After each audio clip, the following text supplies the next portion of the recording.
Hello and welcome to Calm Mind, a place where thoughts are allowed to slow down.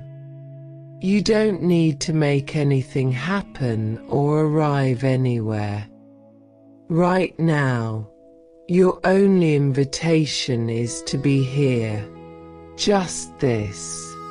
Just you. Just resting. Let your shoulders soften. Let your jaw release. Allow your eyelids to grow heavy in their own time. No rush. Let's close the door on the day together and begin. I want to begin by acknowledging something. You didn't come to bed alone tonight. You brought your mind with you, and your mind brought everything with it. The conversations you replayed, the worries that followed you home, the decisions turning themselves over and over like stones in a tumbler, the questions that have no answers at this hour, or perhaps at any hour. Maybe right now, even as you try to settle, your thoughts are running. Maybe you're thinking about something that happened today, something that might happen tomorrow, something you said or didn't say, something you wish you'd done differently. Maybe your mind is jumping, one thought leading to another, in that familiar chain that seems to have no natural end. And maybe, if you're being honest, part of you is frustrated with yourself about this. Part of you is thinking, why can't I just stop? Why can't I just turn it off? Why does my brain do this to me? Especially when I need to sleep, especially when I need rest. If these gentle journeys are meaningful to you, I invite you to like, subscribe, or share a reflection below. It helps other restless minds find their way here. But for now, your only task is to relax. If any of this is true for you tonight, I want you to hear something important, something I want to say gently but clearly, right at the beginning of our time together. Your thoughts are not the problem. I'll say that again, because I want it to land before we go any further. Your thoughts are not the problem. Not the volume of them, not the speed of them, not the fact that they keep arriving when you're trying to sleep, not the spiraling, not the replaying, not the planning and the worrying and the analyzing. None of it means something is wrong with you.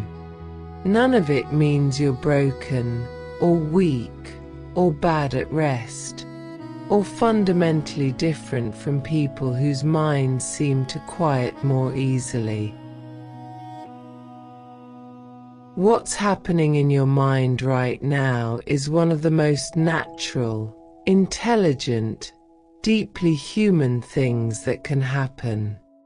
And tonight, I want to help you understand it rather than fight it, because understanding changes everything. Here's something that happens to almost everyone who struggles with a busy mind at night. The more you try to stop thinking, the more you think. You lie down and you notice your mind is active, so you try to quiet it. And in the trying, you add more mental activity, the effort of trying to stop, the frustration when it doesn't work, the judgment of yourself for not being able to do something that sounds so simple. You end up not just thinking, but thinking about your thinking, worrying about your worrying, and the whole system escalates rather than settles. There's a well-known psychological principle behind this. When you tell yourself not to think about something, don't think about a white bear, what happens? You think about a white bear. The attempt to suppress a thought almost always activates it more. So the strategy of stop thinking, stop overthinking, make the mind go quiet, it doesn't just fail. It often makes things worse. The psychologist Carl Jung understood this deeply when he wrote, "What you resist persists." This is our first wisdom of the night. What you resist persists. Fighting your thoughts, judging them, trying to eliminate them, this keeps them alive. It gives them something to push against.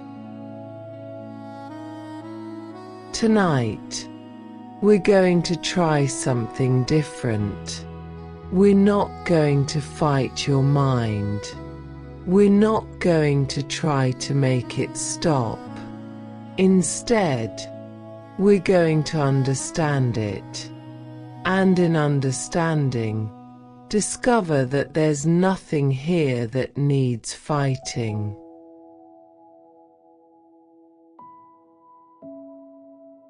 This session is for you if you've ever lain awake and felt like your own mind was working against you. For you if you've ever described yourself as an overthinker, said it with a small sigh or a self-deprecating laugh, as if it were a flaw to apologize for. For you if you've ever said, "I can't turn my brain off at night," and then felt bad about yourself for saying it. For you if you've tried meditation apps and breathing techniques and sleep rituals and still found yourself lying there, mind running, feeling like you must be doing something wrong because it works for other people and it's not working for you. For you if you feel like your thinking is too much even for you to manage, too much even for sleep to overcome. I want you to know, I see you. I know how exhausting this feels. I know the specific tiredness of a mind that won't let you rest. It's different from physical tiredness. It's a tiredness that goes bone deep, and it makes you feel, on your harder nights, genuinely hopeless.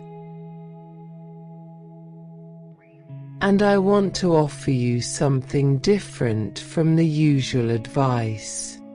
Not another technique for shutting your mind down, but a new way of seeing your mind altogether, one that might, gently and gradually, change how you relate to your thoughts.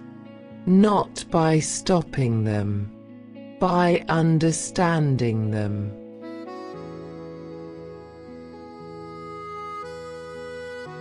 Here is the first and most important reframe of tonight's session. Overthinking is not a character flaw. It is not a mental illness. It is not a sign that something has gone wrong with you. Overthinking is a pattern of a mind doing what minds were designed to do, trying to solve problems, anticipate threats, and protect you, but doing it in a context where those activities aren't actually needed. Your mind is not malfunctioning.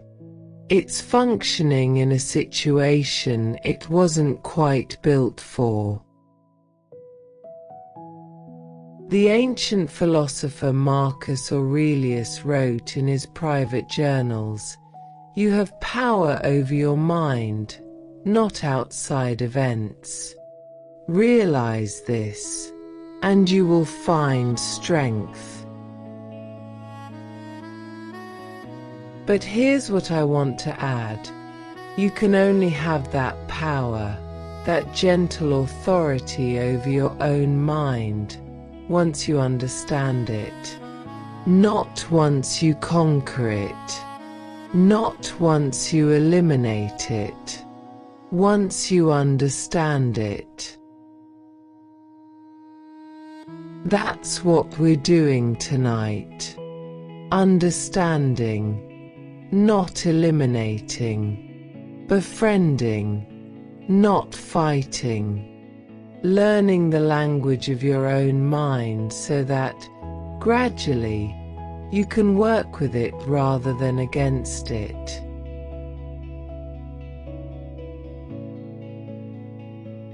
I want to tell you something that might sound familiar.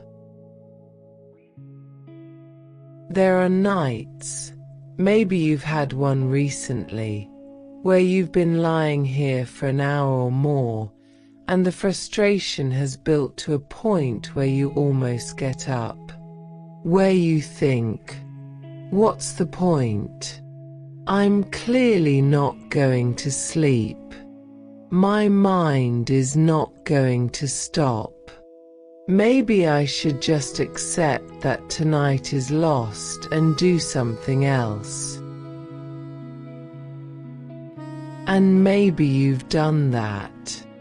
Got up, gone to another room, scrolled through your phone, watched something on a screen, anything to escape the feeling of failing at the thing that's supposed to be the simplest part of being human. I'm not judging that. Sometimes that's exactly what you need. Sometimes a change of scene is the thing that breaks the loop. But I want to stay with the feeling underneath that impulse for a moment. Because beneath the frustration of not being able to sleep, there's often something more tender, a kind of grief. The grief of wanting rest and not being able to find it. The grief of feeling like your own mind is the obstacle between you and something you desperately need. The grief of a body that's exhausted and a brain that won't cooperate. That grief is real. I want to acknowledge it directly, because it often goes unacknowledged. We treat sleeplessness as a logistical problem. Try this technique, try that supplement, try this routine. But sometimes it's also an emotional experience that deserves the same compassion we'd offer any other kind of suffering. You are suffering when you can't sleep. Not dramatically, not in a way that requires crisis care, but in a real, quiet way that wears on you. And you deserve to have that acknowledged. The teacher and author Jack Cornfield writes, "The heart is like a garden. It can grow compassion or fear, resentment or love. What seeds will you plant there?" On the nights when rest feels impossible, the seeds you plant in your own heart matter. Seeds of judgment. What's wrong with me? Why can't I do this simple thing? Grow into more suffering. Seeds of compassion. I'm tired. I'm trying. I deserve kindness in this. Create a different atmosphere entirely. You can't force sleep with compassion any more than you can force it with willpower. But compassion creates the conditions, the warmth, the softness, the absence of threat, under which rest becomes more possible, under which your nervous system can finally begin to let down its guard. So if you're in one of those nights, one of the hard ones, one of the ones where everything you try doesn't seem to work, let me offer this. You don't have to solve tonight. You don't have to fix your mind. You don't have to arrive at sleep by any particular hour or through any particular route. You can simply be here, exhausted and trying, and let that be enough. Let the trying be enough. You are not failing at sleep. You are lying in the dark, being a human being with a very human mind. And that is enough. That is always enough.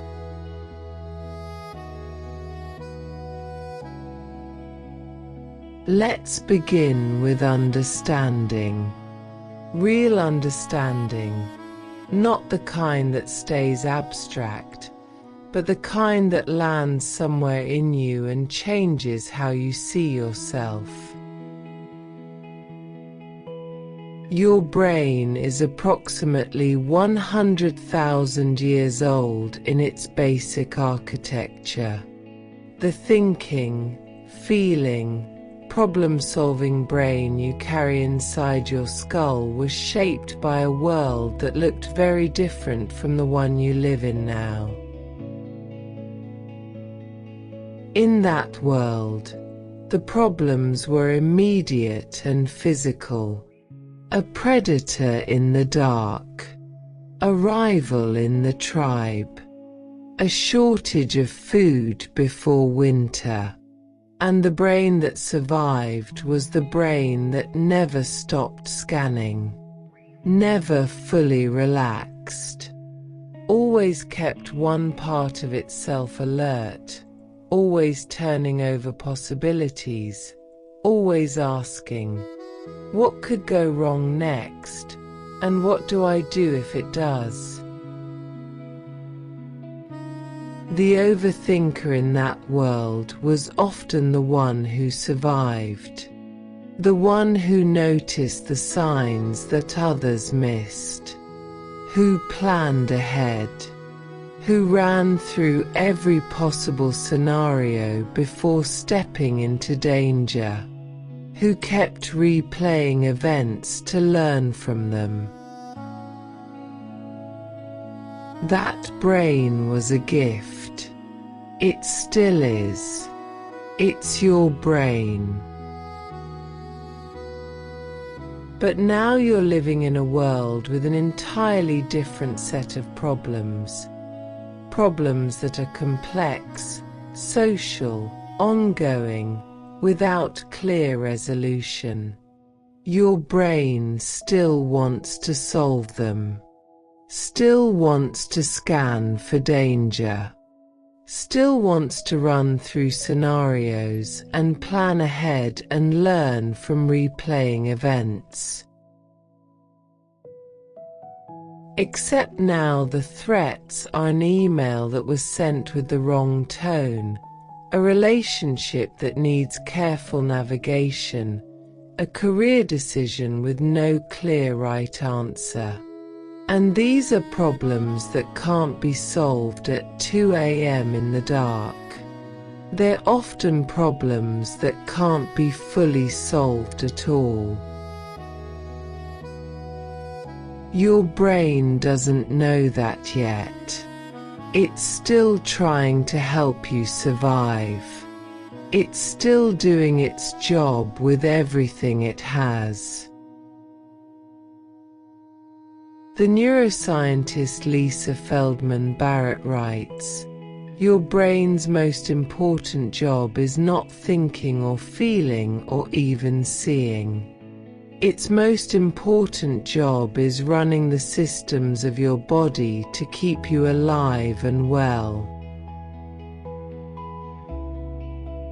Your brain is keeping you alive.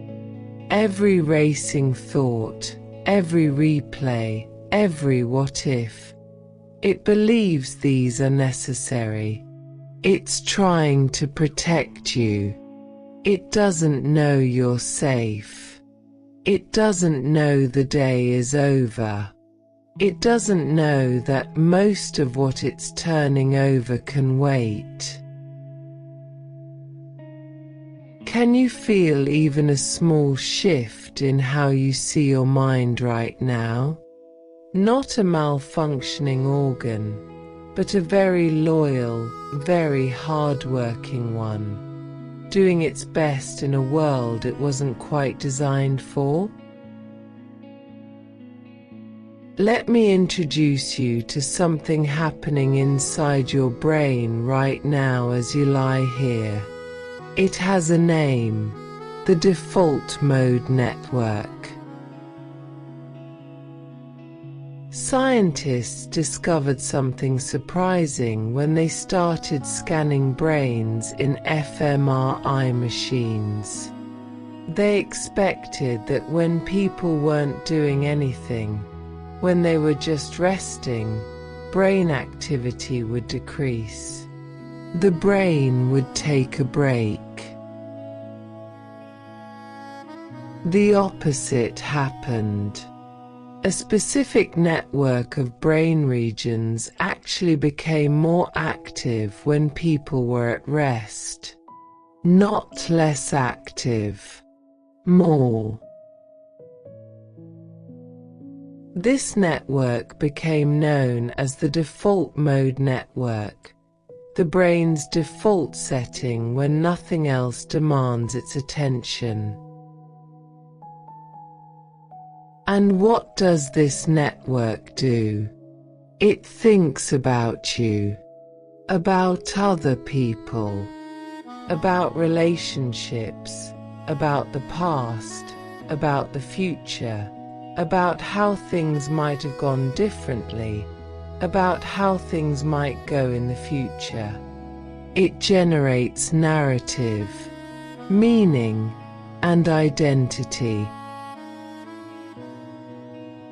In other words, when you lie down and your mind starts running, replaying conversations, imagining scenarios, thinking about people in your life, you're experiencing your brain's natural default mode. Not a bug, not a malfunction. The actual default setting of the human mind.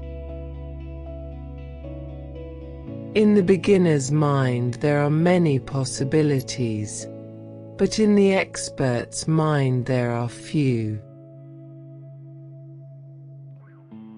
I want you to be a beginner with your own mind tonight, to approach it with openness rather than frustration.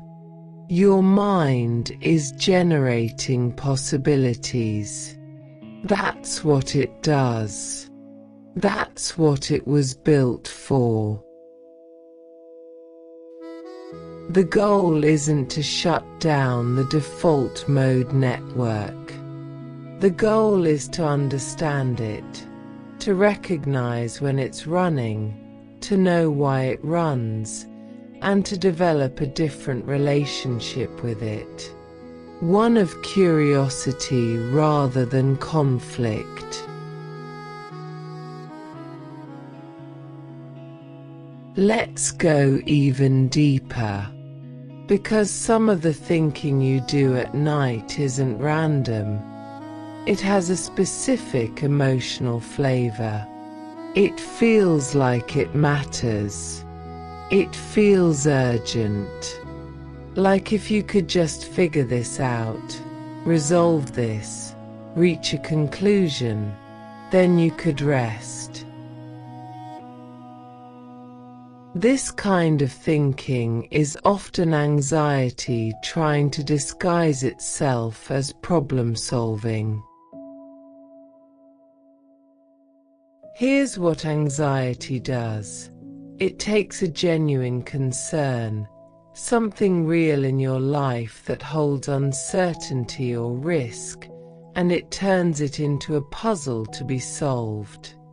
It says, if you think about this enough, if you examine every angle, if you plan for every outcome, you will feel safe. And so you think, and you plan, and you consider, and for a moment, there's a tiny sense of relief, the illusion of control, the feeling that you're doing something. And then the relief fades and the anxiety comes back, offering the same false promise. Think about it more, and you'll feel better. This is the cycle, and it can run for hours without ever actually resolving the underlying anxiety, because thinking about a problem and resolving the emotional distress beneath it are two completely different things. The philosopher and psychologist William James wrote, "The greatest weapon against stress is our ability to choose one thought over another." But here's the gentler truth within that wisdom. You can only choose once you can see. Once you recognize that what feels like productive problem solving is sometimes anxiety asking for reassurance, not for answers, you gain a new kind of authority over your own mind. Not the authority to stop it, but the authority to understand it. To say, "Oh, I see what's happening here. My mind is trying to find safety through certainty, and I can offer it something different. The reassurance that right now, right in this moment, I am safe. Let me offer that reassurance now. Right now, in this moment, you are safe. Your body is resting. The room is quiet. Whatever tomorrow holds, it does not need to be solved tonight. Whatever happened today, it cannot be changed by thinking about it more right now. You are safe. You are okay. Right now, everything that needs to be true is true."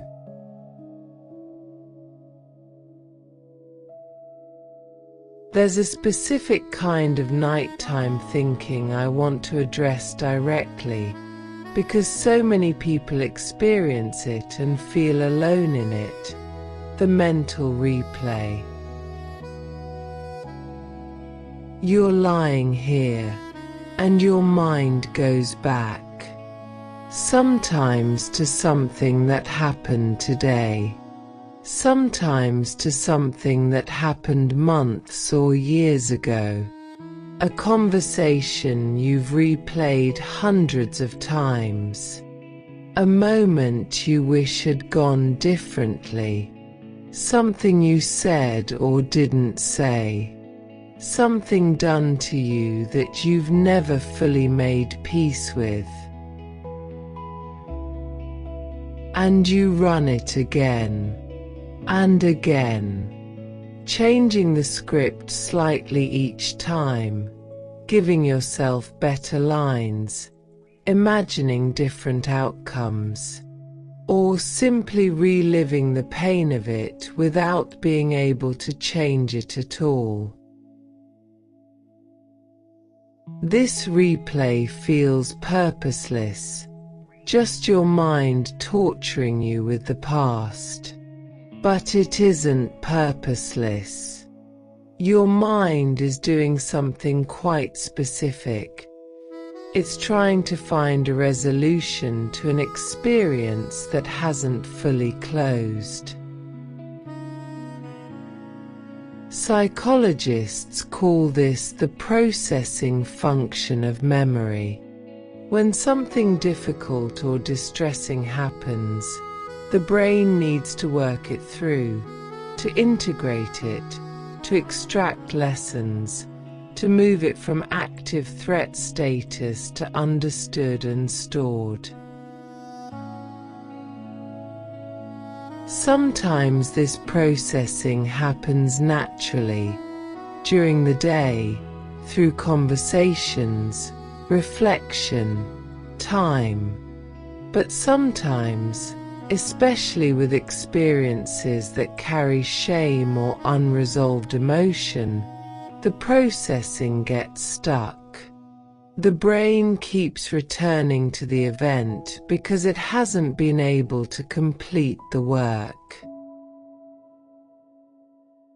The replay at night is your brain trying to finish that work. In the quiet, without distraction, without the demands of the day, it reaches for what hasn't been resolved.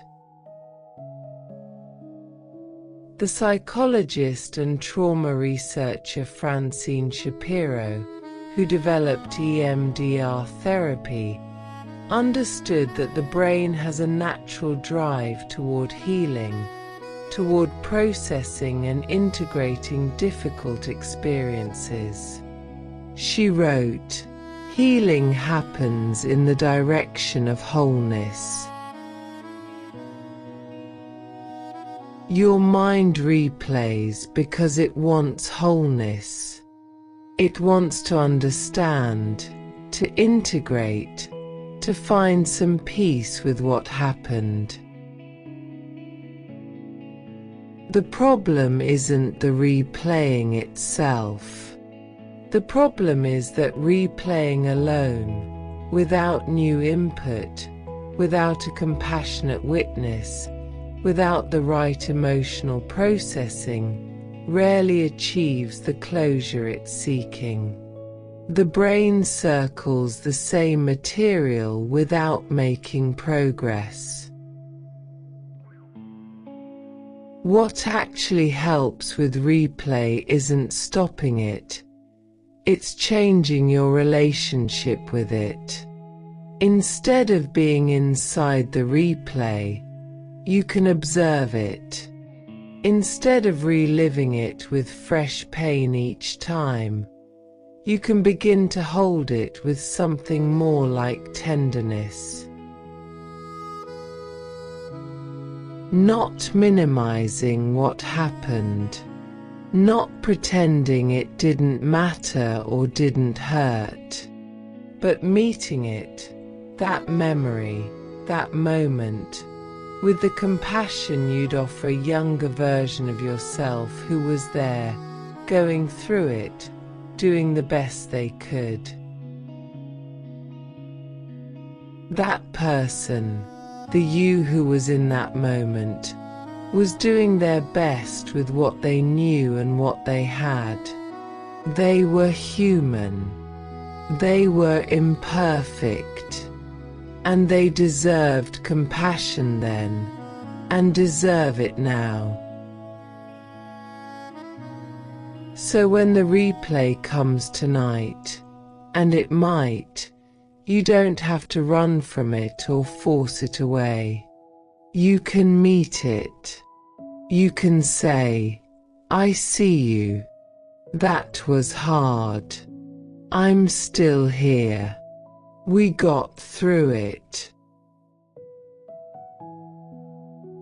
And then, gently, let the image soften and fade. Not because it's resolved. It might not be. Not yet. Not tonight. But because you've offered it acknowledgement. You've given your mind what it was really looking for beneath all that replaying. To be seen, to be held, to not be alone in the memory.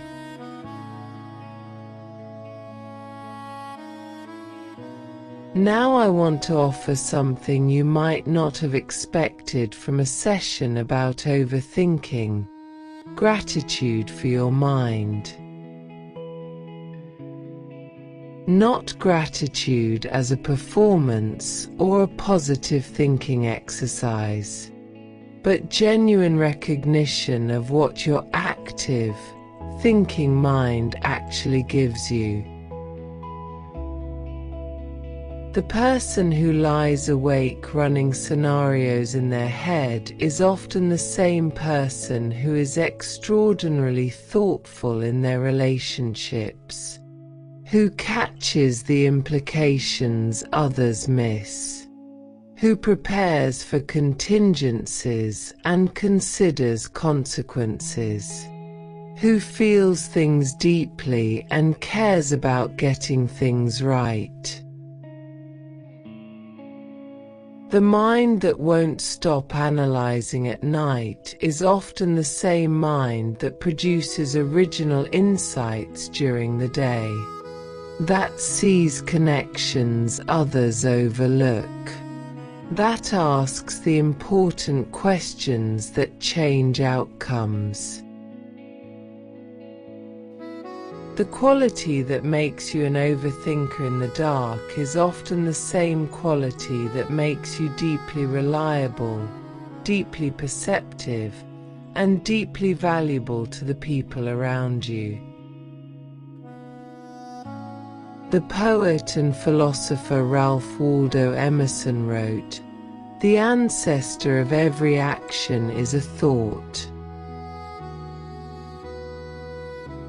Your thoughts aren't wasted, even the ones that circle. They're the ancestors of everything you create, every relationship you tend, every decision you make wisely.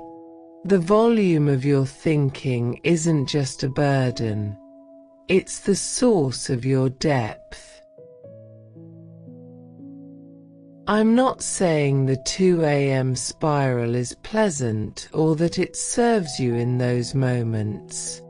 I'm saying the capacity that creates it is not a flaw. It's a feature that sometimes runs at the wrong time, in the wrong place, without the right conditions to be useful. Science has identified something called sensory processing sensitivity, a trait present in roughly 15 to 20% of humans, and in many other species as well. People with this trait process information more deeply. They notice subtleties in environments, in people's emotions, in their own inner states. They reflect more thoroughly before acting. They're often more affected by art, beauty, and the suffering of others. This trait is associated with deeper information processing, but it also means the brain takes in and works with more data. More input means more processing. More processing means a mind that's often very busy. If you're someone who has always thought of yourself as too sensitive or who feels things more intensely than others seem to, who is bothered by things others brush off, who needs more time to decompress after full days, there's a good chance you're carrying the gift and the weight of high sensitivity. The psychologist Elaine Aron, who pioneered research on this trait, writes, "Highly sensitive people are too often perceived as weaklings or damaged goods. To feel intensely is not a symptom of weakness. It is the trademark of the truly alive and compassionate." Let that land for a moment. To feel intensely is not a symptom of weakness. It is the trademark of the truly alive and compassionate. Your mind isn't broken.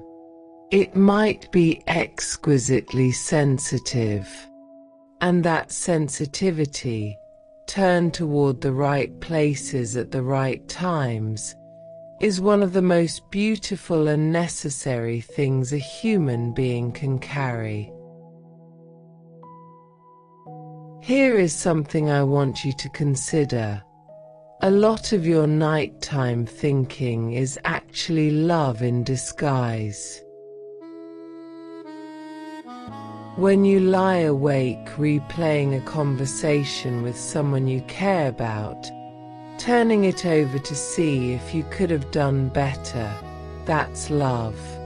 That's caring enough to want to do right by someone. When you lie awake planning and preparing so that the people who depend on you will be okay, that's love.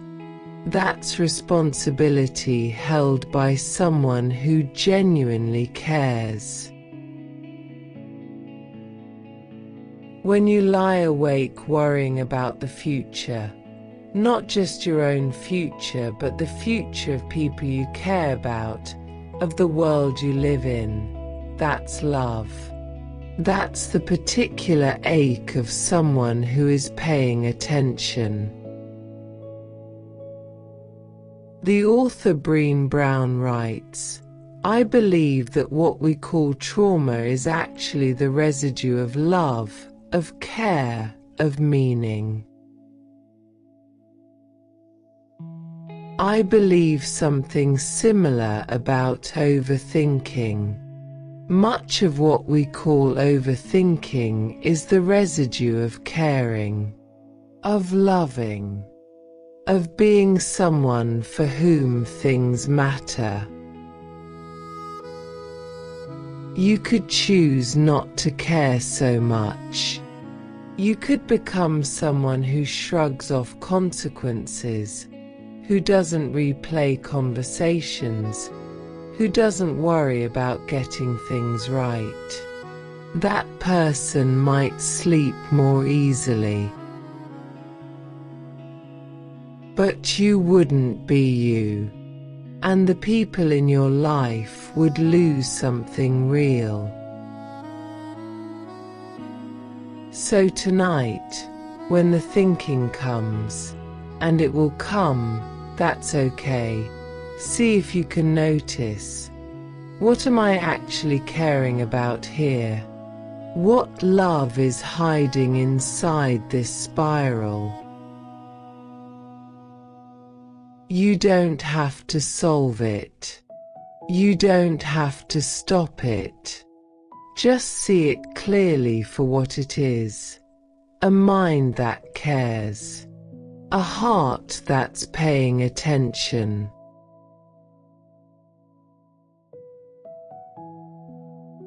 I want to speak to the ones who have been told, directly or indirectly, that they're too much. Too sensitive. Too emotional. Too intense. Too serious. Too in their own head. Too affected by things others let go easily. Too affected by things that happened years ago. Too affected, too feeling, too thinking, just generally, persistently, exhaustingly too. If you've heard this about yourself, from others, or from the internal voice that borrowed someone else's words, I want to say something clearly. The people who told you that were wrong. Not because deep feeling is without cost. It is costly. It is tiring. It makes certain things harder. The mind that processes deeply also gets stuck more easily. The heart that feels fully also aches more thoroughly. But wrong because they were describing a liability what is actually a capacity, calling a problem what is actually a profound way of being in the world. The people who feel deeply are the ones who notice what others miss, who catch the subtle shift in someone's tone that signals distress, who remember the small things that matter to people they love, who are present, genuinely, fully present, in a world that increasingly rewards distraction and glosses over depth.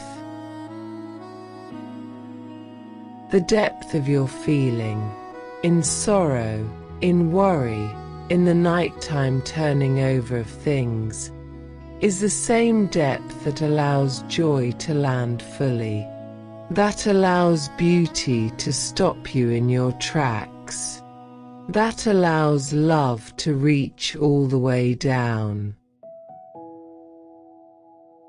You are not too much. You are deeply alive. And being deeply alive in a world that sometimes wants you to be less, that takes courage.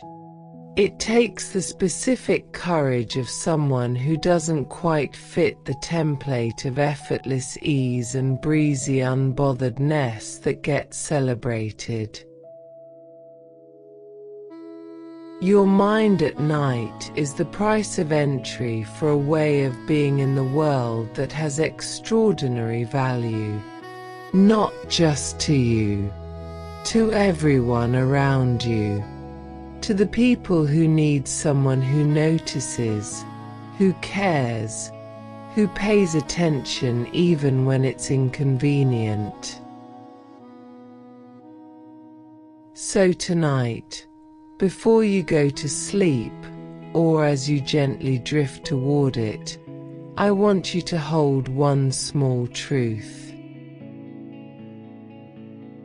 You are not too much. You are exactly what the world needs. And your mind, this full, active, deeply feeling mind, is not your problem. It is your gift. Receive that, even if it's hard to believe right now, even if you've spent years believing the opposite. Just hold it gently, like a small warm light you don't quite know what to do with yet.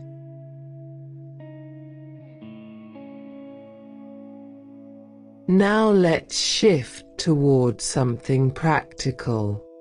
Not techniques for shutting your mind down, but ways of working with your natural thinking mind, giving it what it actually needs, so it can gradually, voluntarily settle. Your busy mind at night is usually looking for one of a few things.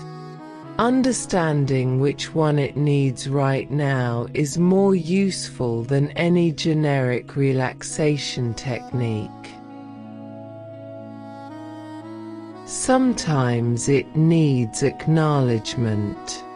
It's running because it wants to make sure something has been noticed and registered. It's afraid that if it stops, the important thing will be forgotten, lost, unaddressed.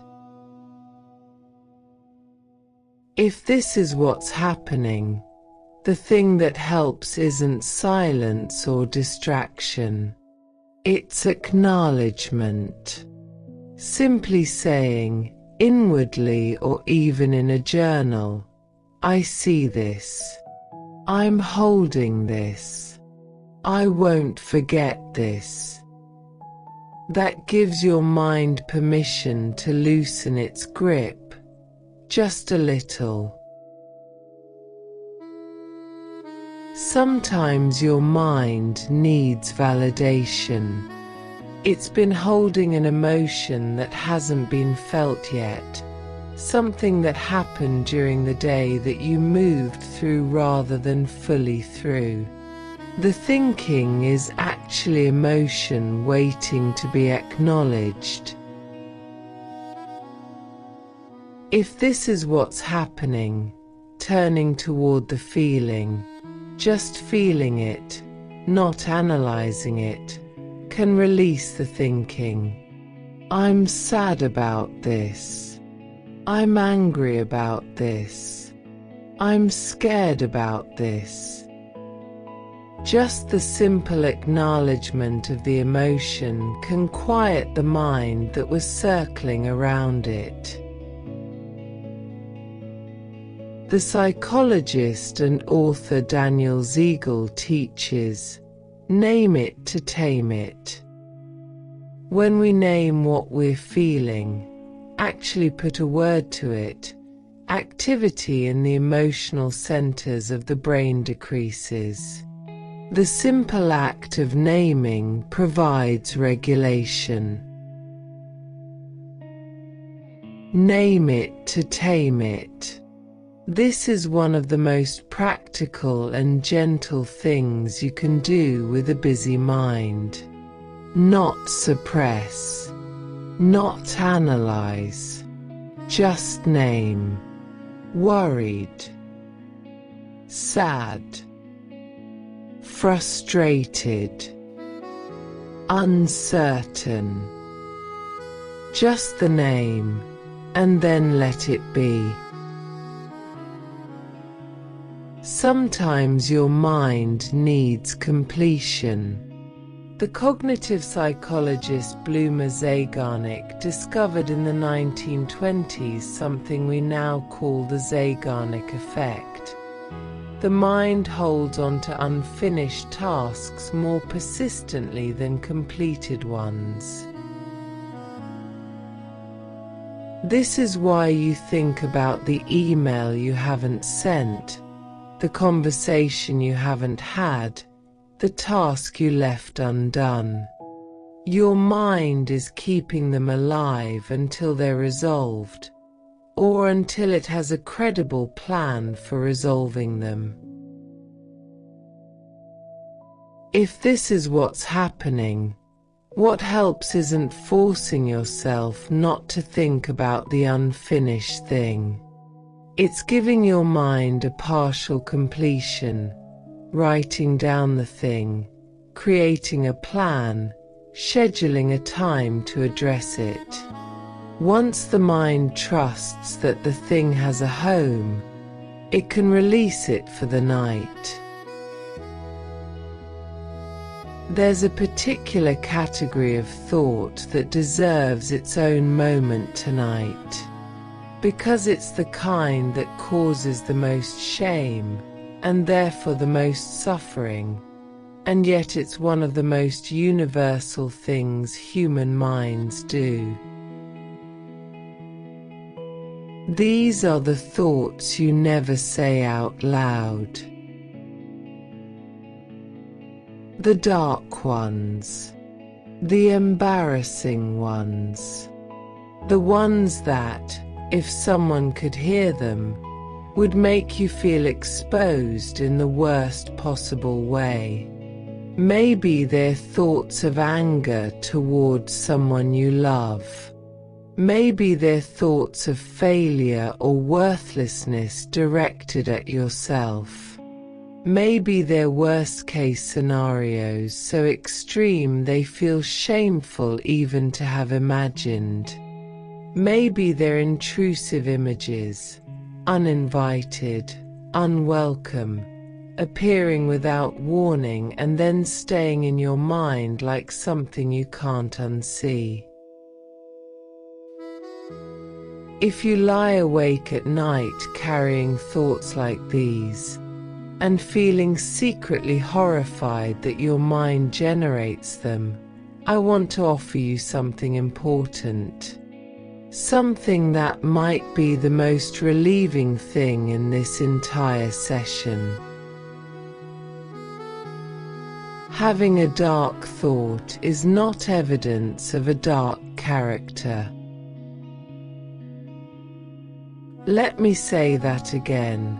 Clearly, having a dark thought is not evidence of a dark character.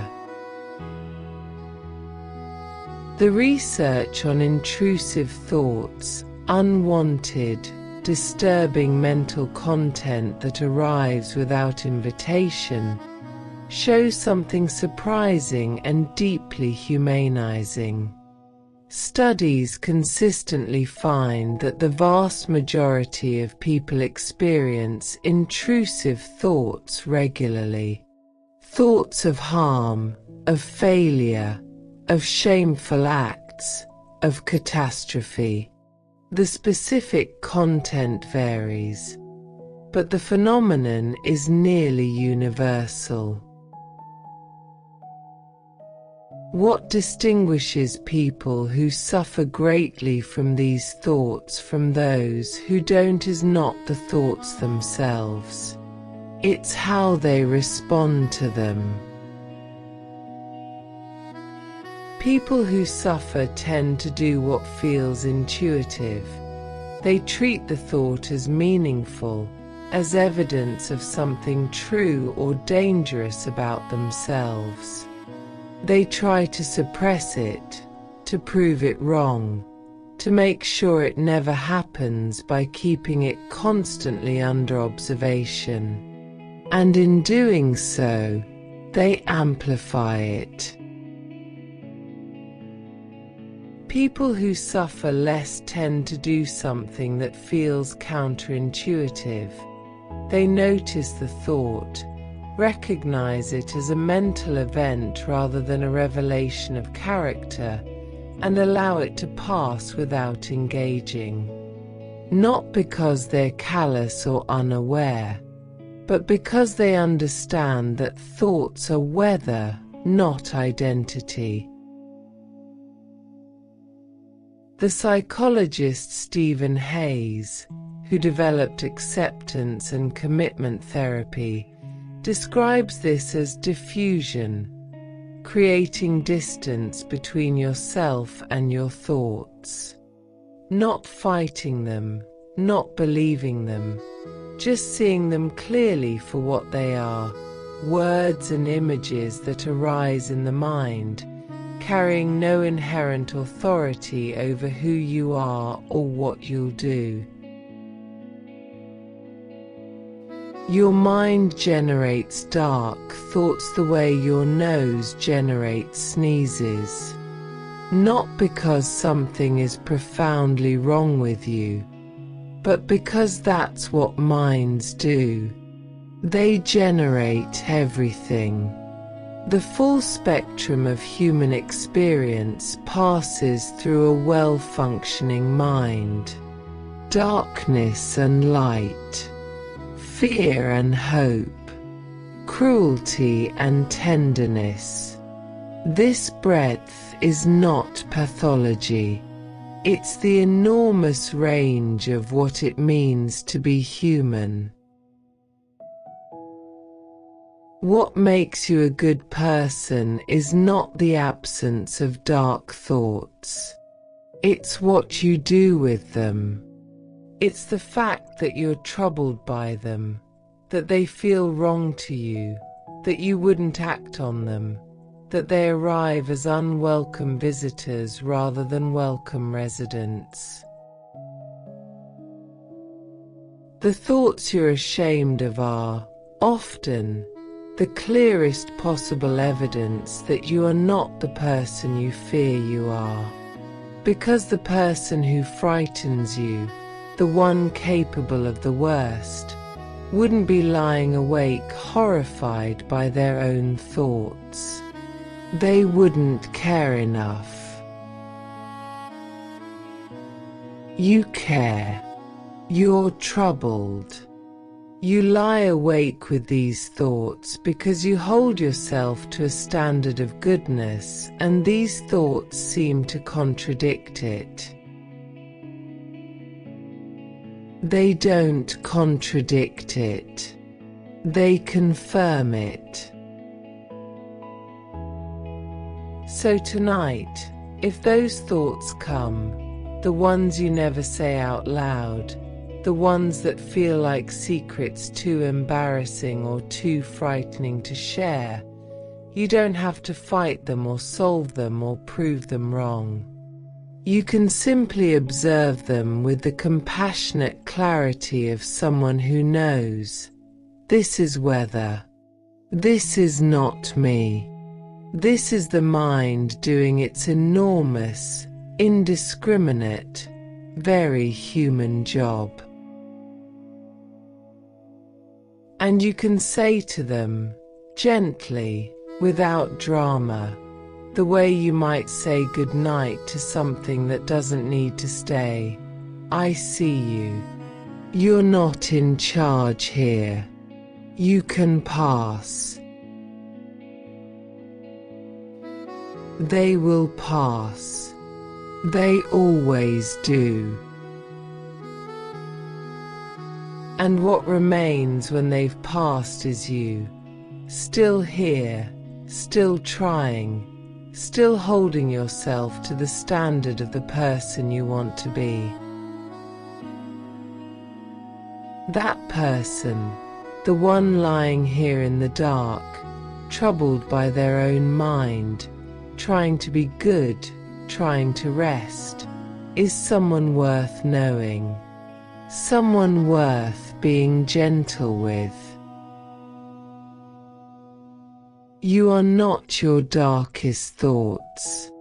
You never were.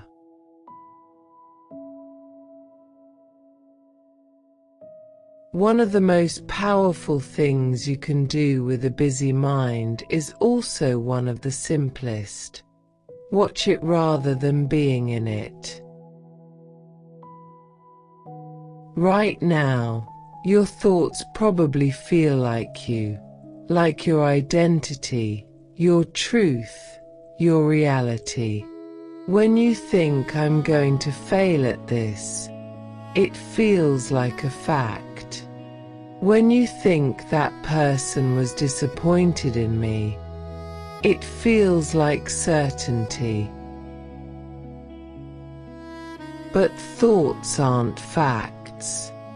They're events. Things that arise in your mind, briefly, transiently, and then pass. Just like clouds passing through the sky. Just like weather moving through. The sky doesn't become a storm. The storm moves through the sky. You are not your thoughts. Your thoughts are moving through you. The mindfulness teacher Pema Chodron writes, "You are the sky. Everything else is just the weather." You are the sky. Everything else is just the weather. When you can observe your thoughts, notice them arising, watch them without following them, let them pass, you create a small but crucial gap between you and the thinking. And in that gap lives the possibility of peace. You don't have to be good at this. You don't have to maintain it for long. Even a few seconds of "oh, there's a thought" rather than "I am thinking this thought and it is true," that's enough. That's practice. Here's a practice we can do together right now. Take one slow, deep breath. Inhale gently, and as you exhale, let your body sink a little further into the bed. Now, whatever thoughts are present, don't push them away. Just notice them. See them the way you might notice clouds from a window on a quiet day. Oh, there's that thought about tomorrow. Just a cloud. It can stay in the sky. There's that thought about what happened today. Just a cloud. The sky is big enough for it. There's that worry that arrives every night. Just a cloud. A familiar one. You know this cloud. You don't have to follow any of them. You don't have to solve them or validate them or push them away. They're just weather. And you're the sky, still, vast, here. The Stoic philosopher Epictetus wrote, "Seek not that the things which happen should happen as you wish, but wish the things which happen to be as they are, and you will have a tranquil flow of life." Your thoughts are happening. Your mind is running. Wish it to be exactly as it is, not because it's ideal, but because fighting it creates suffering, and accepting it creates space. And in space, things can shift.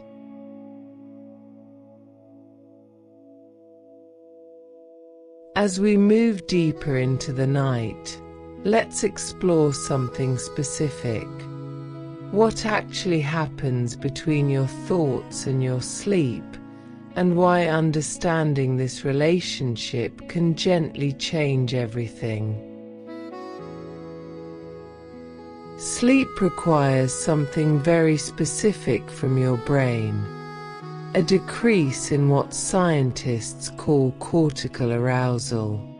Basically, your brain needs to quiet down, not because thoughts are bad, but because the process of sleep requires different neurological conditions than active, engaged thinking.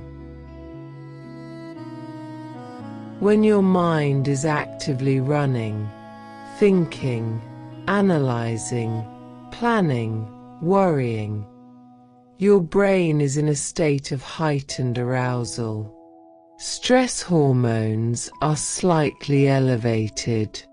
Your nervous system is in a version of ready mode. Sleep says, I need a different mode. Lower arousal. More stillness. The physiological conditions of rest. So the challenge isn't that thinking is bad. The challenge is that very active thinking creates the neurological conditions that are incompatible with sleep. Not morally incompatible, just physiologically.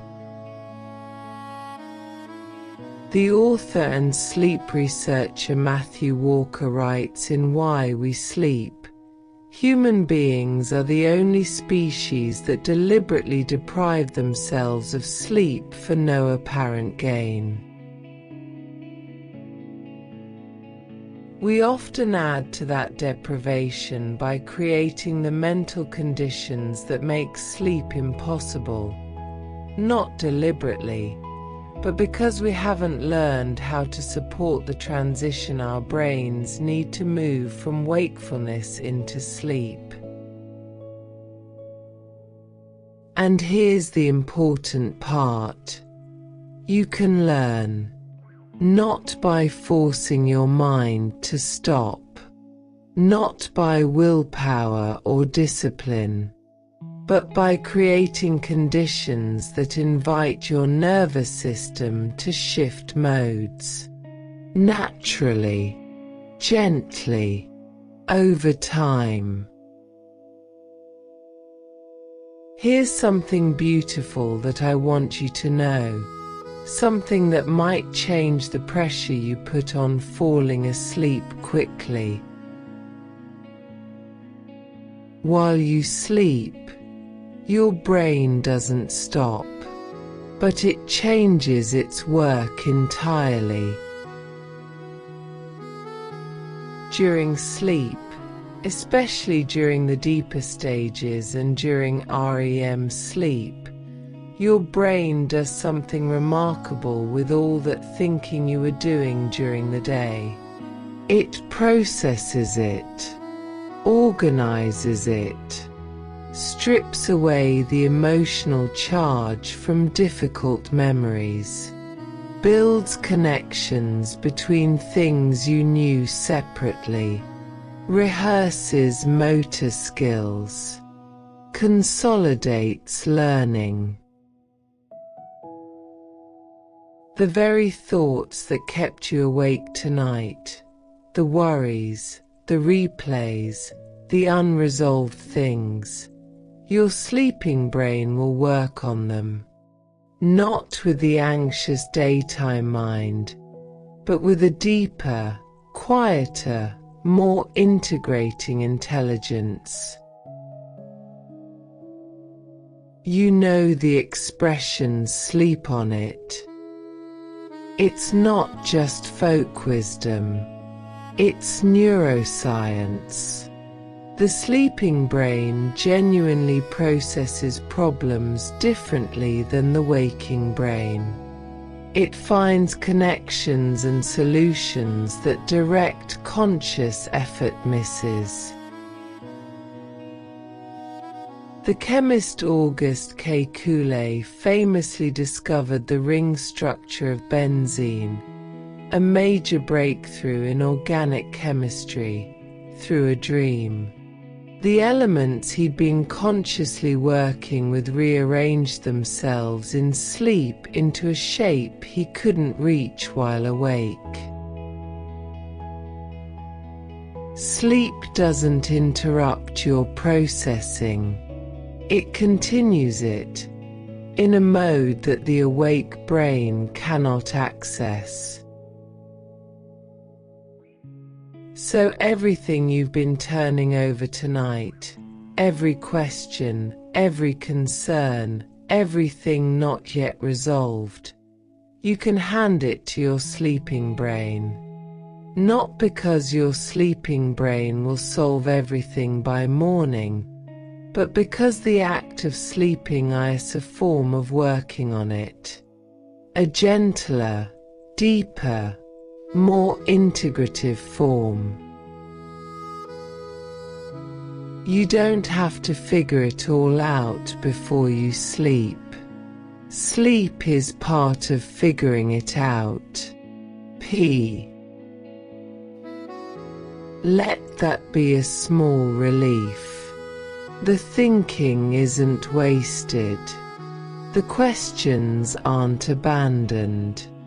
They're being handed over to a deeper intelligence within you, one that works best in the dark, in the quiet, in the surrender of sleep.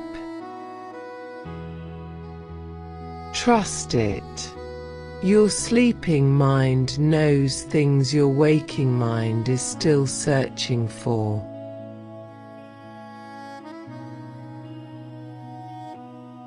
Here is one of the great paradoxes of sleep. The more you try to make it happen, the harder it is. When you lie in bed thinking, I have to fall asleep, I need to fall asleep, why am I not asleep yet? Every one of those thoughts activates your brain's monitoring system. Your brain hears the urgency, interprets it as a signal that something important is happening, and stays alert. Sleep is one of the only biological processes that cannot be forced by effort.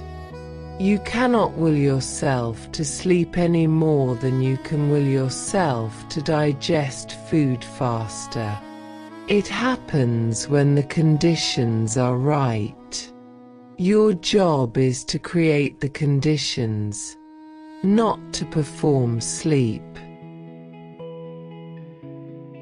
The writer and philosopher Aldous Huxley once said, "The secret of genius is to carry the spirit of the child into old age, which means never losing your enthusiasm."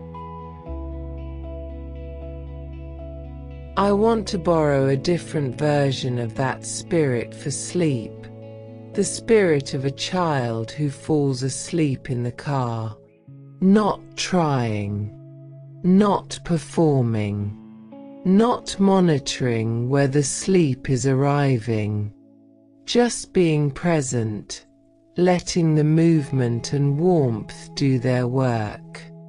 Sleep arriving as a consequence of conditions, not as a result of effort. Your job tonight is not to fall asleep. Your job is to rest, to create the conditions of rest, stillness, warmth, gentle breath, the absence of demands. And let sleep arrive whenever it's ready, on its own schedule. When your mind is very active, completely empty silence can actually be harder than gentle, intentional focus. The default mode network rushes in to fill emptiness. So instead of trying to think about nothing, give your mind something small, gentle, and absorbing. Something that keeps one light part of your attention engaged while the rest of your mind can gradually quiet. This is actually what this session is doing. My voice gives your mind something to follow, gentle, purposeful, moving in one direction. It creates a kind of channel for attention. And as your mind follows the channel, the more anxious, urgent thinking can slow. You might also find this in slow breathing, where you count the breaths, in for 4, out for 6. Just enough counting to keep the active mind occupied with something simple. a gentle mental task that crowds out the spiral. Or in visualizing a simple, comforting place. Not an elaborate visualization, just a quiet image. A room you love, a body of water, a path through trees. Nothing demanding, just something for your mind to rest in.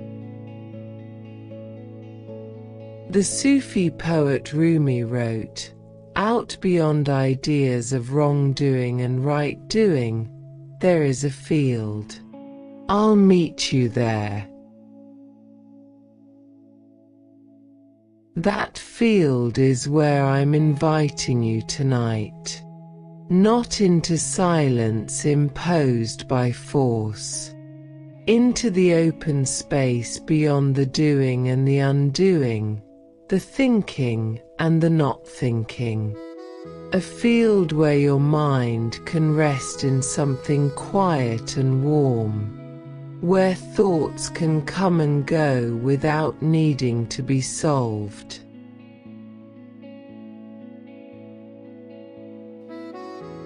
As we move toward the final section of our time together, I want to talk about something larger than tonight. About the relationship you carry with your own mind, the long-term relationship, the one that shapes every day, not just every night. Pay attention for a moment to how you usually describe your mind in conversation. The phrases you use. I can't turn my brain off. I overthink everything. My mind is my own worst enemy. I'm terrible at relaxing. I think too much for my own good. These aren't just descriptions. They're stories. And the stories you tell about your mind shape how your mind behaves. When you say, I can't turn my brain off, you're telling your brain a story about itself as something unmanageable, something at war with you. And the brain, which is always listening, responds accordingly. When you say, I'm terrible at relaxing, you're creating an identity, a self-concept, and the mind will work, often unconsciously, to be consistent with that self-concept, to confirm the story. The psychologist Carol Dweck, whose work on mindset has transformed how we understand learning, says, the view you adopt for yourself profoundly affects the way you lead your life. What if you tried a different story? Not a forced positive affirmation, those often feel hollow, but a more accurate, compassionate story. Something like, I have an active, engaged mind that sometimes runs harder than I need it to at night. I'm learning to work with it. Not broken. Not the enemy. Learning. In relationship. That story creates entirely different conditions. In your nervous system, in your sense of self, in how you approach the next restless night.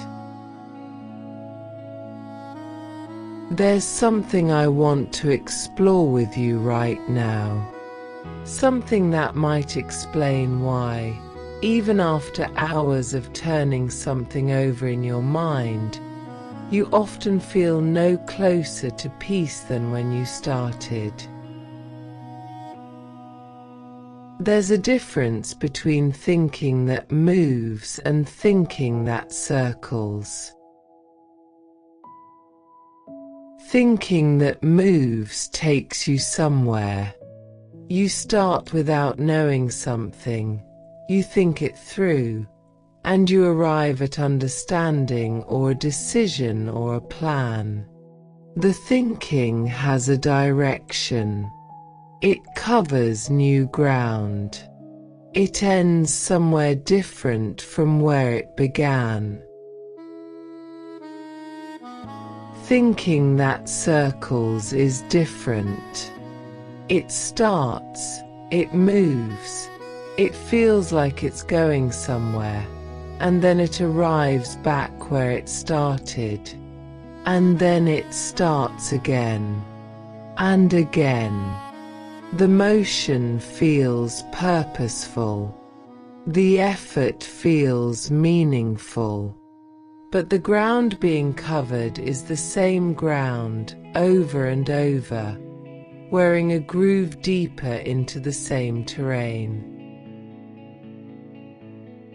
This is the spiral, the loop. The thing you've probably described to someone at some point when you've said, "I just keep going round and round and I can't stop." The reason it's so hard to stop is that the motion itself creates a feeling of productivity, of doing something, of attending to the problem. Your mind has convinced itself that as long as it keeps thinking, it is working toward a solution. And to stop would be to give up. To stop would be to abandon the problem to uncertainty. But here is the difficult truth your mind doesn't want to accept. Some problems cannot be solved by thinking, and continuing to think about them is not working toward a solution. It is simply the experience of thinking, mistaken for the experience of progress. The philosopher and writer Simone Weil understood this deeply when she wrote, "Attention is the rarest and purest form of generosity." What she meant was that true, quality attention, the kind that actually connects, that actually sees, that actually moves things, is rare. Because most of what we call attention is not attention at all. It is anxiety. It is the mind spinning its wheels, mistaking agitation for engagement, mistaking circular motion for forward movement. True attention is still. True attention is present. True attention looks clearly at one thing and lets it be fully seen before looking at the next thing. The spiral is the opposite of this. The spiral is a mind looking at everything at once, anxiously, partially, without being able to rest on any one thing long enough to truly see it. I want to offer you something that might shift how you experience the next time the loop begins. When your mind enters the spiral, when it begins circling the same territory again, it's not actually seeking information. It already has the information. It's been over this territory many times. The facts haven't changed. What it's actually seeking is something else entirely. Certainty, safety, the reassurance that if it thinks about this one more time, thoroughly enough, from the right angle, it will finally arrive at the place where it can stop, because everything will be known and resolved and safe. Your mind is not trying to torture you. It is trying to protect you by eliminating uncertainty, and it believes, faithfully and persistently, that more thinking will achieve this. It won't. Not because your mind is inadequate, but because the certainty it's seeking doesn't exist. Life doesn't offer the kind of resolution your anxious mind is looking for. Most things remain uncertain. Most outcomes stay unknown. Most questions live without clean answers. The writer and theologian Anne Lamott wrote something that I find profoundly useful here. The opposite of faith is not doubt. The opposite of faith is certainty. Certainty and faith cannot coexist, because faith, trust, peace, the ability to rest in not knowing, is only possible when you stop demanding certainty, when you allow the questions to remain open, when you trust that you will be okay even without having figured everything out. Your mind's loop is a search for certainty. And the way out of the loop is not more thinking. It is a small act of faith. A willingness to say, I don't need to resolve this tonight. I don't need to know how this turns out. I can be here, uncertain, and still be okay. Stopping the loop can feel like defeat, like giving up, like abandoning the problem to its uncertainty. But there is something it's important to understand. Stopping is not the same as giving up. Giving up is deciding the problem doesn't matter. Stopping is recognizing that right now, in this moment, this particular kind of thinking is not serving you or the problem. It's recognizing that your mind has shifted from productive engagement to anxious circling, and that the kindest and most intelligent thing you can do is step back from the wheel. The problem will still be there tomorrow.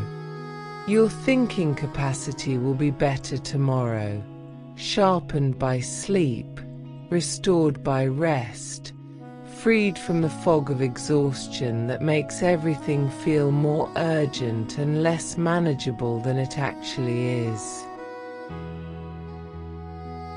The psychologist and author Adam Grant writes, "Mental strength isn't about eliminating doubt.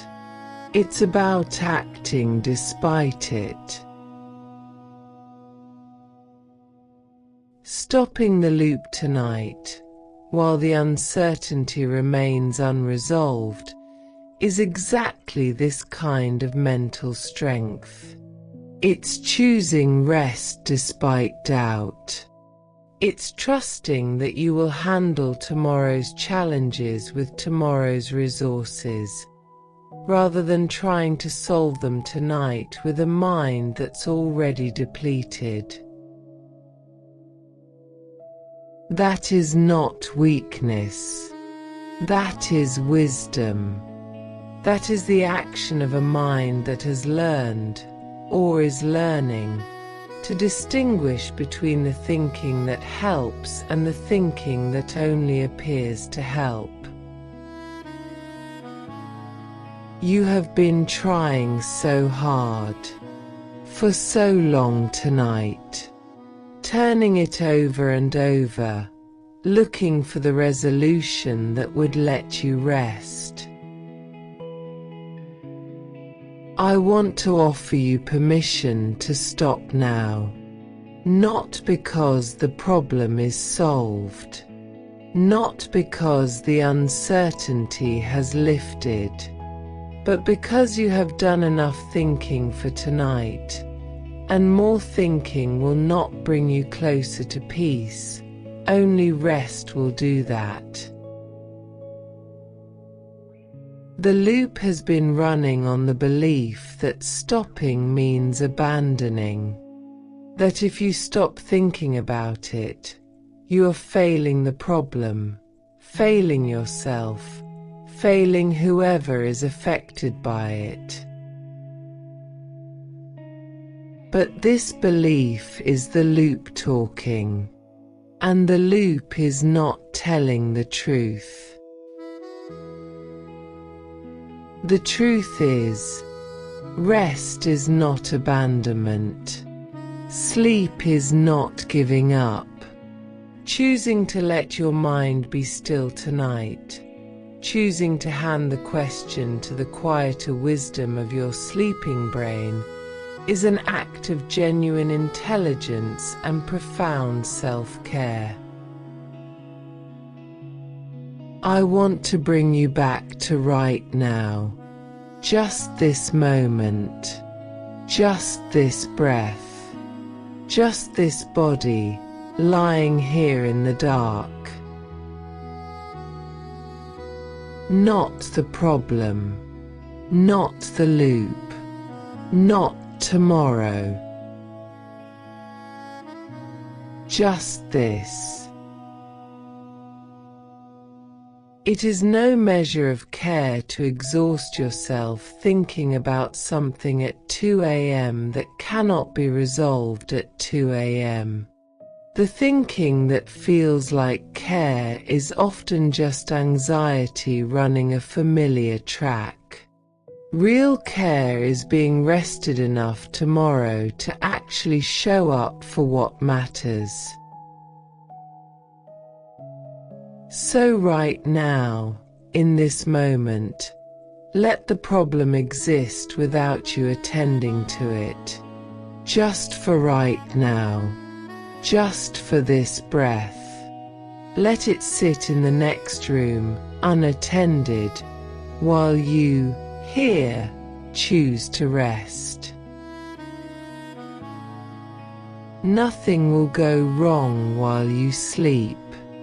The problem does not need you awake to keep existing, and you will be infinitely better equipped to meet it tomorrow than you are right now, depleted and circling in the dark. Come back to your body. Feel the weight of it, the warmth, the breath moving in and out without any effort from you. This is real. This is now. This is what you have access to tonight. The loop is a visitor who doesn't know when to leave. You don't have to throw it out. You don't have to argue with it.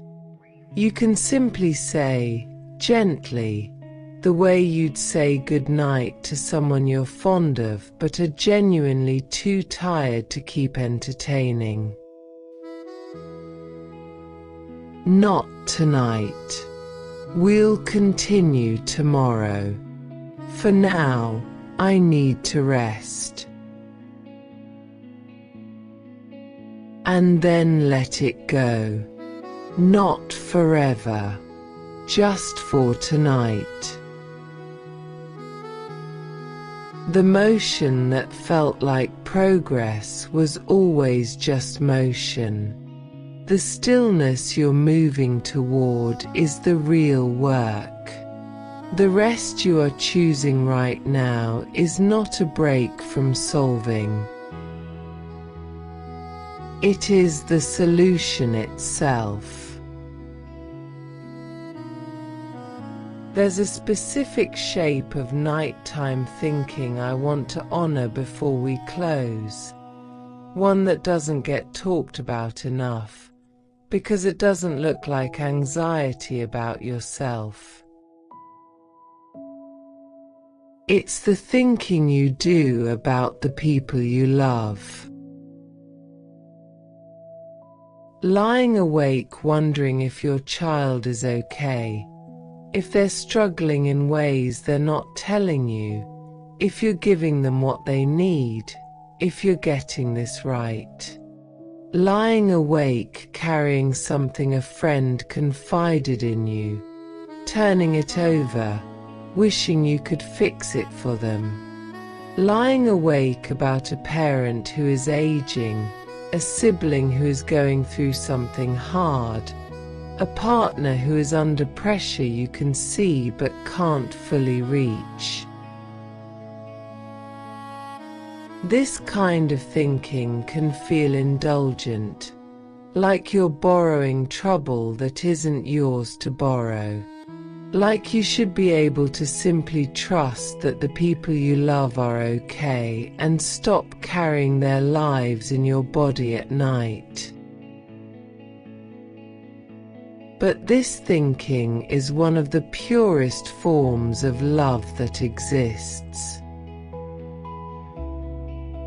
It is the love that stays awake, the love that doesn't clock out, the love that carries the people it belongs to even when they don't know they're being carried, especially when they don't know.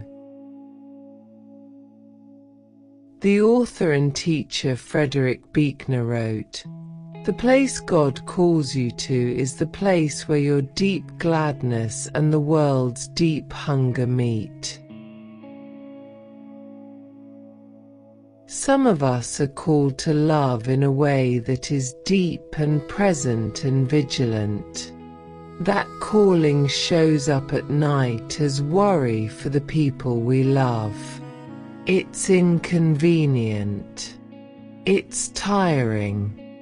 But it's also a form of faithfulness, staying present to the people who matter to us even in our most private, unwitnessed hours. If you're carrying someone tonight, someone you love and worry about and wish you could do more for, I want to offer you this. You don't have to solve their situation tonight. You don't have to find the answer or know the right thing to do. You just have to acknowledge that you love them, that you're paying attention, that they matter to you. And then, gently, trust. Trust that your love for them is real and lasting even when you're not actively thinking it.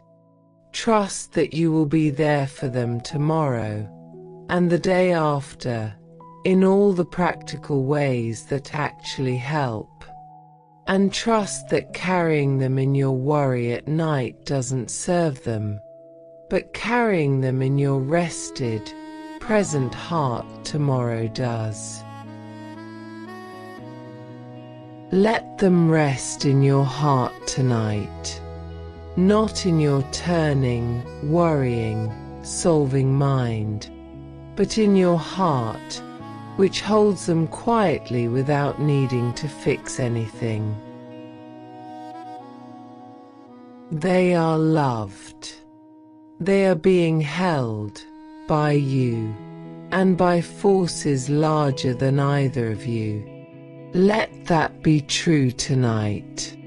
Let it be enough.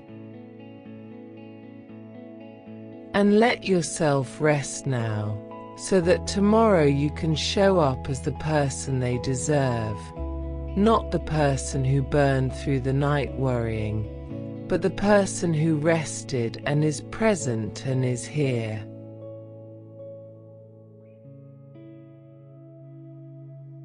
Changing your relationship with your own mind is not a weekend project.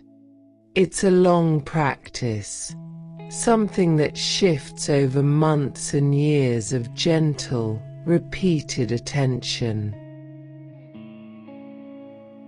Some nights will be easier than others. There will be nights when the techniques feel natural and the mind settles relatively quickly. And there will be nights when the thoughts are loud and urgent and nothing seems to work and you lie awake for hours. Both are part of the practice. Both are survivable. And both teach you something. The hard nights, the ones where nothing settles, are often the nights when the most important things are pressing against the surface. The things that most need your gentle attention. Not solving, just acknowledgement. The Buddhist teacher Thich Nhat Hanh wrote, "Because of your smile, you make life more beautiful." I think about this in relation to the relationship with your mind. The gentleness you bring, the small act of meeting a racing mind with compassion rather than frustration, makes something beautiful. It changes the quality of the experience, not the content of the thoughts, the quality of your presence with them. And over time, that quality of presence transforms the whole landscape. You become someone who can be with their own mind without being overwhelmed by it. Not because the mind stopped being active, but because you stopped fighting it, and something unexpected happened. You became friends. Let me speak plainly for a moment. You deserve peace. Not because you've earned it or achieved it or figured it all out. Just because you're a human being who is tired, who has been carrying a lot, who has been doing their best in a world that demands a great deal and offers complicated problems without clean solutions. You deserve the specific peace of a mind that can rest, even temporarily, even imperfectly, even with thoughts still present. You deserve to stop being at war with your own thinking. To stop judging yourself for having a mind that works the way minds work. To stop treating one of the most beautiful and intricate things in the known universe, your own brain, as though it were a broken appliance. The poet Mary Oliver asked in one of her most beloved poems, "Tell me, what is it you plan to do with your one wild and precious life?" I want to ask you something adjacent to that. What if part of your one wild and precious life includes making peace with your own mind? Not subduing it, not eliminating it, making peace with it, befriending it, learning to rest in it, and to trust that it will, in its own way and its own time, settle. That's a worthy project for a life. And it keeps starting, on nights just like this one.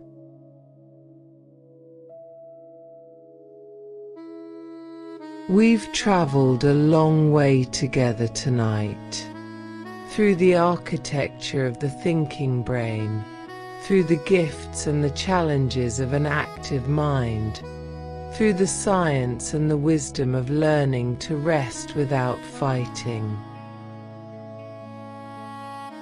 If these gentle journeys are meaningful to you, I invite you to like, subscribe, or share a reflection below. It helps other restless minds find their way here. But for now, just rest. Tonight you've learned that your thoughts are not your enemy. They are the natural activity of a brain doing exactly what it evolved to do: scanning, processing, protecting, caring. You've learned that the default mode network activates when you rest, that a busy mind at rest is not broken, but doing its natural thing. You've learned that much of what feels like overthinking is anxiety dressed as problem solving, or love dressed as worry, or sensitivity doing its deep and necessary work. You've learned that what you resist persists, and that a gentler relationship with your thinking mind creates more space than any effort to silence it. And you've learned, or perhaps begun to believe, that you deserve peace. Not because you've achieved the right relationship with your mind yet, but simply because you're here, trying, with a mind that is doing its very best. Right now, as this session settles into the longer silence of the night, your mind may still be active. That's okay. Let the thoughts come. Let them move through you.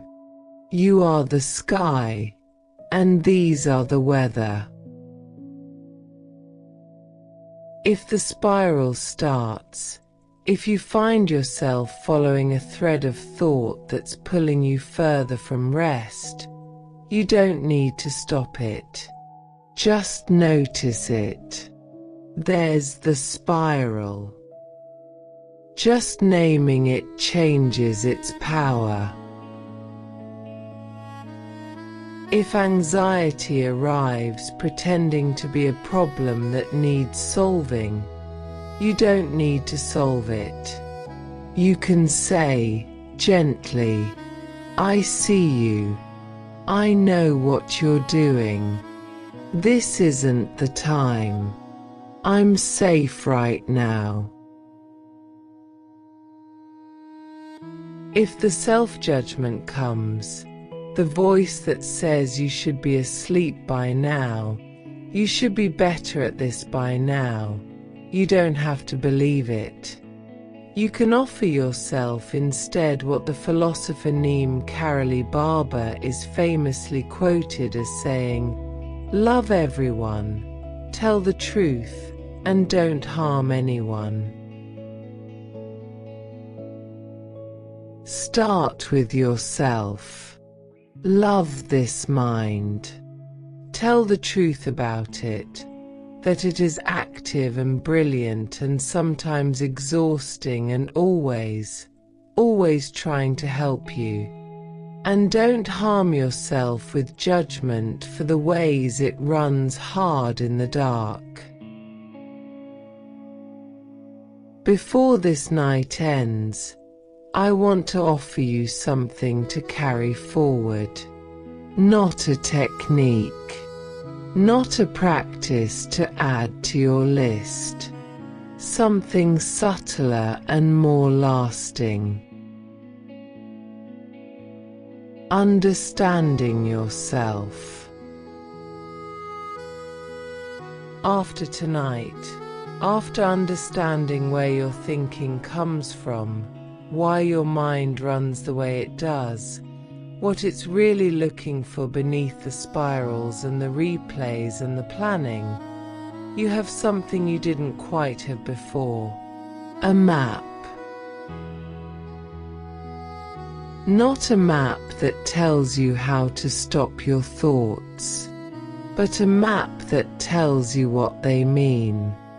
When the spiral starts, you can ask, what does this mind need right now? Acknowledgement, validation, completion, reassurance. And you can offer it that, not always perfectly, but with intention. When the replay comes, you can ask, what hasn't this memory found yet? What is my brain still trying to integrate? And you can meet it with compassion rather than frustration.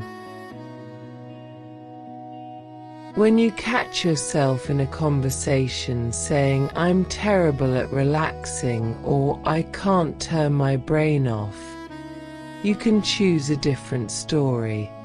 Not a forced positive one, but an accurate, compassionate one. I have a very active mind that I'm learning to understand. This self-understanding is not a destination. It deepens over time. Every night you spend gently observing your own mind. Every moment you choose curiosity over frustration. You're building knowledge of yourself that becomes wisdom. Personal, intimate, irreplaceable wisdom. The ancient Delphic inscription that guided Socrates his whole life was simply this: know thyself. Know thyself, not as a command, but as an invitation. The most important and most rewarding knowledge any person can pursue. More useful than most things we're taught in school. More lasting than most achievements.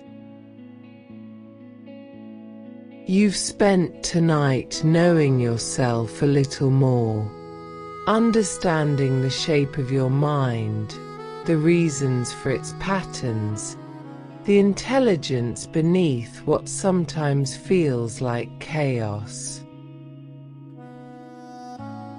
That is valuable. That is yours. Nobody can take it from you. And the next time you find yourself lying awake, mind running, instead of turning on yourself, you'll have a different option. You can be curious. You can be kind. You can be, in the most important sense, your own compassionate companion in the dark. That companion, the one who knows you, understands you, and chooses kindness anyway, is the most powerful ally your restless mind will ever have. Welcome to that companionship. Welcome to knowing yourself.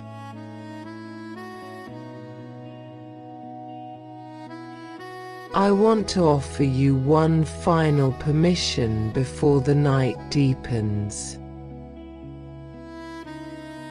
You are allowed to be a person whose mind is active. You are allowed to be someone who thinks a lot, feels a lot, processes a lot.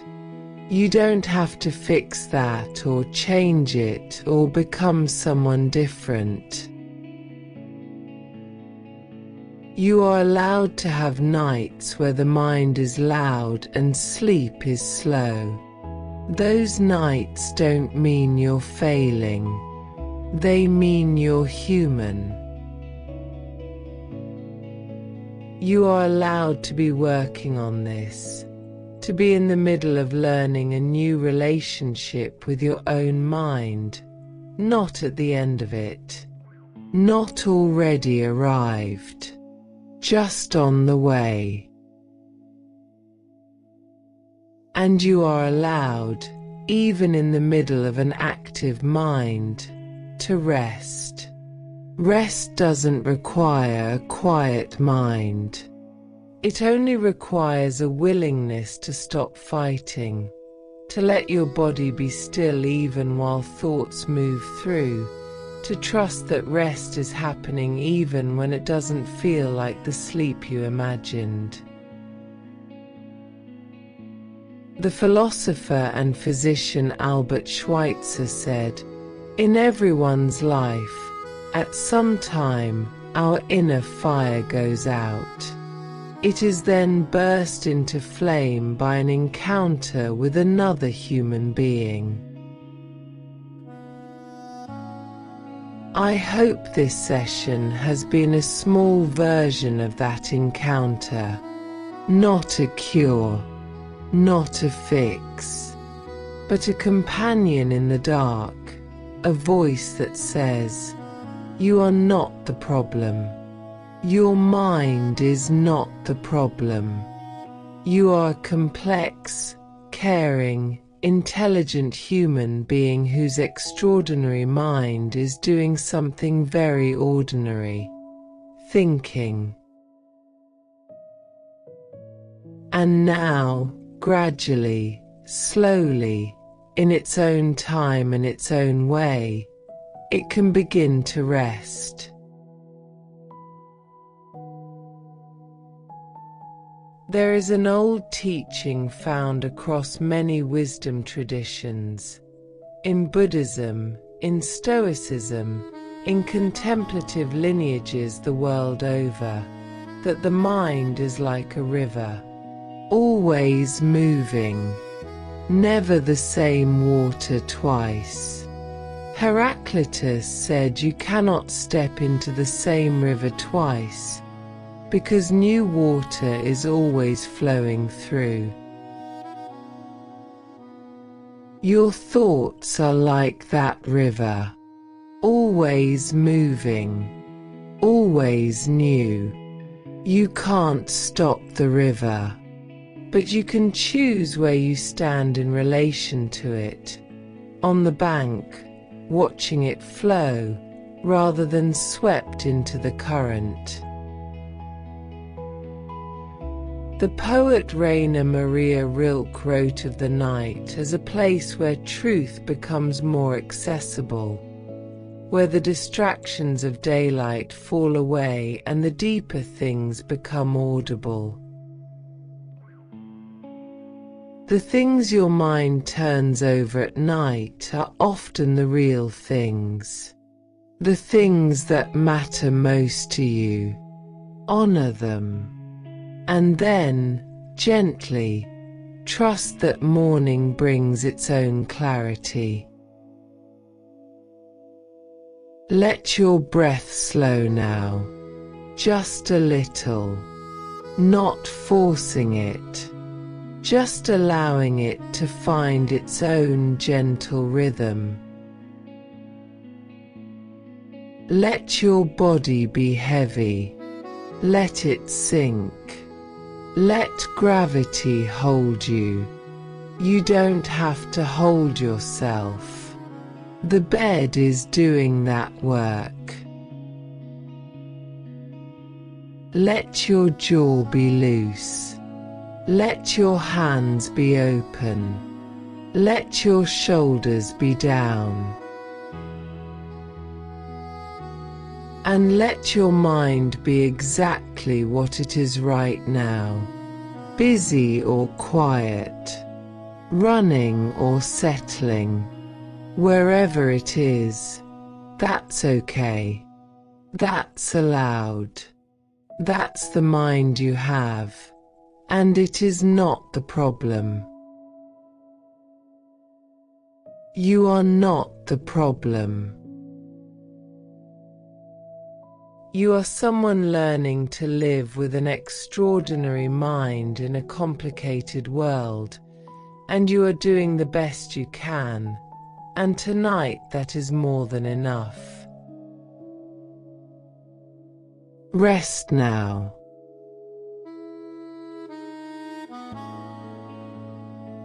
Just rest.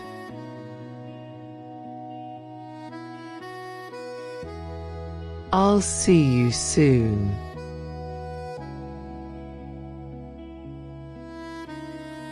May your rest be deep.